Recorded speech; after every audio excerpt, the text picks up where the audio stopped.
মানুষ একটা এমনই প্রাণী যে মানুষ কোনো সময় কাউকে বিশ্বাস করতে পারে না, কোনো সময় কিছু করতে পারে না। একবার ধোঁকা খাওয়ার পর সে নিজেকেও বিশ্বাস করে না এবং অপরকেও বিশ্বাস করে না। নানা রকম জায়গায় নানা রকমভাবে খাবার দিতে যাচ্ছি, কীভাবে খাবার দিচ্ছি না দিচ্ছি তার ছোটোখাটো ব্লগ এবং ছোটোখাটো ইনস্টাগ্রাম রিল আপনারা দেখতে পাবেন। কিন্তু রাস্তাঘাটের যা অবস্থা, আলিপুর বলুন আর চন্দননগরে বলুন, এত বেশি হেভি হেভি লরি যায় যে রাস্তাঘাটের দাঁত কর্ম বেরিয়ে গেছে। জানি না এইরকম জীবন হবে কি না, এরকম জীবন হতেও পারে মাঝে মাঝে।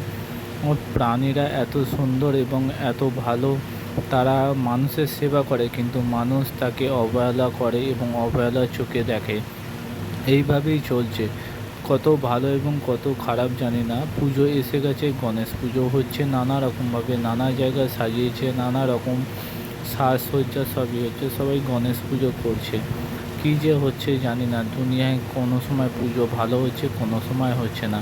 চাও ম্যান, এটা বাঘাযতীনে নেই, না আছে পার্কিং, না আছে কিছু। পুলিশে খেস খাওয়ার জন্যে এখানে গাড়ি রাখার কোনো জায়গা নেই, তার জন্যে 500 টাকা হাতে করে পকেটে নিয়ে যারা ডেলিভারি করবেন পুজোর সময় তারা অবশ্যই আসবেন। এই বলে ভিডিওটি এখানে শেষ করছি। ভিডিওটি ভালো লাগলে লাইক শেয়ার কমেন্ট অবশ্যই করবেন। অনেক অনেক ভালো থাকুন আপনারা, আমরাও অনেক ভালো থাকি।